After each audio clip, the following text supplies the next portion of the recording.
पुराने जमाने की बात है जब गांव की मिट्टी में खुशबू होती थी, दिलों में सच्चाई और दोस्ती में जान होती थी।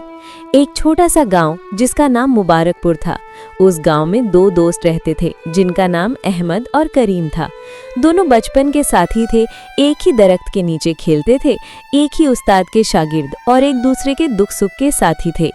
अहमद नरम दिल और नेक लड़का था। वो मस्जिद के इमाम साहब के साथ बैठकर कुरान पढ़ता, दूसरों की मदद करता, गरीबों के बच्चों को भी पढ़ाता था। करीम हुनरमंद नौजवान था। वो लकड़ी का काम करता और ऐसी कारीगरी दिखाता कि गांव के बड़े भी हैरान रह जाते थे। लोग कहा करते थे कि अहमद और करीम एक ही रूह के दो जिस्म हैं। वक्त गुजरता गया, दोनों ने अपना अपना काम करना शुरू कर दिया। अहमद ने खेती बाड़ी संभाल ली, दिन रात मेहनत से खेतों में काम करता रहता था। करीम ने अपना फन मजीद निखारा। उसके बनाए हुए दरवाजे, पलंग और कुर्सियों की तारीफ आसपास के गांव में होने लगी। एक दिन शहर से एक काफिला आया। ऊंटों पर सामान लदा हुआ था। उन्होंने करीम का फन देखा तो हैरान रह गए थे। एक ताजिर बोला, लड़के, तुम्हारे हाथों में सोना है, हमारे साथ शहर चलो, वहां तुम्हें दौलत, इज्जत, शोहरत सब मिलेगी। अहमद के दिल में खुशी भी थी और फिक्र भी।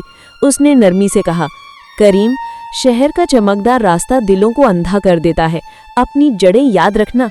करीम ने हंसते हुए कहा, अहमद तुम फिक्र न करो, मैं तुम्हें कभी नहीं भूलूंगा, मैं तुम्हें अपने साथ ले जाऊंगा।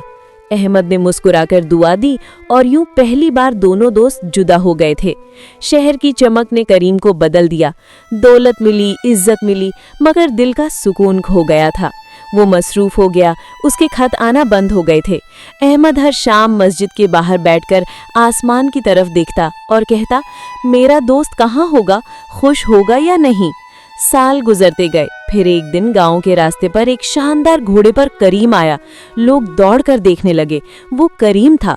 अब वो रेशमी लिबास पहने, सोने की घड़ी लगाए, गुरूर से चमकती आंखों वाला ताजिर बन चुका था। गांव वाले खुश थे। बच्चे दौड़ दौड़ कर देख रहे थे। अहमद के चेहरे पर खुशी के आंसू थे।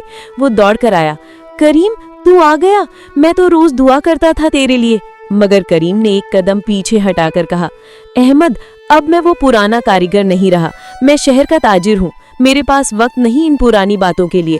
अहमद के लबों पर मुस्कुराहट खत्म हो गई, मगर दिल के अंदर तूफान उठा हुआ था।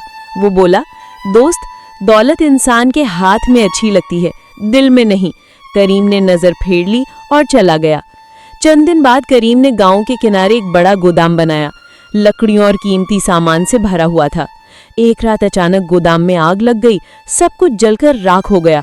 लोग दौड़ पड़े, शोर मच गया। किसी ने कहा, ये अहमद ने किया है, हसद में आकर इसने करीम का नुकसान किया है। करीम के अंदर का गुरूर अब गुस्से में बदल गया। वो अहमद के घर पहुंचा, सबके सामने चीखा, मैंने तुझे भाई समझा था और तूने मेरी पीठ में छुरा घोंपा। अहमद की आंखों में आंसू आ गए। वो बोला, खुदा की कसम, मैं बेकसूर हूँ करीम, मैंने तुझे हमेशा अपना भाई समझा है, दुश्मन कभी नहीं। मगर करीम ने सुनी अनसुनी कर दी।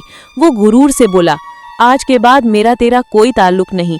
अहमद ने वुजू का पानी जमीन पर बहाया, आसमान की तरफ देखा और कहा, ए अल्लाह, अगर मैं जालिम हूँ तो मुझे सजा दे, अगर मैं बेकसूर हूँ तो एक दिन सच जाहिर कर देना। फिर वो खामोशी से गाँव छोड़ गया। असल में वो आग करीम के अपने मुलाजिम ने लगाई थी। करीम के मुलाजिम की करीम के साथ पुरानी दुश्मनी थी, मगर सच हमेशा देर से ही सामने आता है। अहमद नदी के पार एक दूसरे गांव जा बसा। वहां उसने एक छोटा मदरसा बनाया। वो गरीब बच्चों को पढ़ाता, यतीमों को खाना देता और रातों को तन्हाई में आसमान की तरफ देखकर अपने पुराने दोस्त के लिए दुआ करता।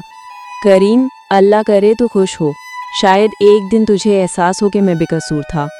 उधर करीम शहर वापस गया। दौलत और शोहरत होने के बावजूद उसके दिल में सुकून नहीं था। वो हंसता था मगर दिल से नहीं। रात को सोने लगता तो अहमद की रोती हुई आंखें याद आती थीं। वो दिन याद आता जब उसने उस पर झूठा इल्ज़ाम लगाया था। वक्त गुजरता गया। उसके घर उसका मुलाजिम आया और मुलाजिम ने शर्मिंदा होकर कहा, मुझे माफ़ कर दो, मैंने तुम्हारे कीमती सामान में आग लगाई थी। अहमद बेकसूर था। जब करीम ने ये सुना तो अंदर से रोने लगा।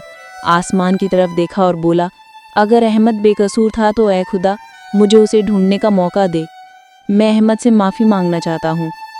अगली सुबह वो अपने कपड़े और कुछ कीमती सामान लेकर अपने पुराने गांव की तरफ चल पड़ा। सफ़र बहुत ज़्यादा था मगर उसके दिल में पछतावा उसे आगे बढ़ाता जा रहा था। चंद दिन के सफ़र के बाद वो एक छोटे से गांव पहुंचा। वहां एक मदरसा था जहां बच्चों की हंसी और कुरान की आवाज़ें गूंज रही थी। दरवाजे पर उसने देखा सफ़ेद दाढ़ी, रोशन चेहरा वाला आदमी। वो आदमी कोई और नहीं बल्कि अहमद था। करीम अहमद को देखकर रोने लगा। वो आगे बढ़ा लेकिन आंखों से आंसू बहते जा रहे थे। करीम ने बोला, अहमद, मैं जालिम था, मैंने तुझ पर इल्ज़ाम लगाया, तुझे तन्हा छोड़ दिया, मुझे माफ़ कर दे। अहमद ने नरमी से उसकी तरफ देखा, हल्की सी मुस्कुराहट लबों पर आई। करीम, दोस्ती सज़ा देने के लिए नहीं होती। तुमने जो किया वो पुरानी बात हो चुकी है। मैंने तब भी तुम्हारे लिए दुआ की थी, आज भी करता हूँ। करीम ने रोते हुए हाथ जोड़कर माफ़ी मांगी। दोनों दोस्त बरसों बाद गले लगे। करीम वहीं रुक गया। अब वो दौलतमंद ताजिर नहीं रहा था बल्कि अहमद का पुराना दोस्त, अब अहमद का भाई बन गया। करीम बच्चों के लिए लकड़ी की मेज़ें बनाता, अहमद के साथ खाना बांटता और हर नमाज के बाद शुक्र अदा करता कि अल्लाह ने उसे तौबा करने का मौका दिया है। वो अक्सर कहता, अहमद, अब मेरे पास सब कुछ है मगर जो दिल तेरे पास था वो कभी मेरे पास नहीं आया। साल गुजरते गए, अहमद बूढ़ा हो गया। एक दिन वो बच्चों को कुरान पढ़ा रहा था कि अचानक खामोश हो गया। उसके लबों पर आखिरी अल्फाज थे, अल्लाह गफूरुर रहीम है, और वो इस दुनिया से चला गया। करीम उसके सरहाने बैठकर रोता रहा। वो कहता रहा, तूने ज़िंदगी में मुझे माफ़ किया, अब आखिरत में भी मेरा हाथ थाम लेना। अहमद को ज़मीन में दफन किया गया। करीम हर रोज़ उसकी कब्र पर आकर बैठता, दरख्त के नीचे, बच्चों को कहानियाँ सुनाता और आखिर में हमेशा यही कहता, बच्चों, दोस्त वो नहीं जो खुशी में साथ हो बल्कि वो जो तुम्हें तुम्हारी गलतियों के बाद भी माफ़ कर दे। वक्त गुजरता रहा, पर करीम उसी गांव में रहा। वो कभी उस गांव को छोड़कर जाना नहीं चाहता था। एक दिन फजर के वक्त वो अहमद की कब्र के पास बैठा सूरज निकलने का इंतज़ार कर रहा था। होंठों पर दुआ थी, दिल में सुकून। इसी हालत में उसकी रूह भी परवास कर गई। गांव वालों ने उसे अहमद के बाएं साइड पर दफन किया। अब दोनों की कब्रें साथ साथ थीं। जब हवा चलती थी तो दरख्तों की पत्तियों से आवाज़ सुनाई देती थी। ये वो दो दोस्त हैं जिन्हें वक्त ने जुदा किया मगर मोहब्बत ने दोबारा मिला दिया।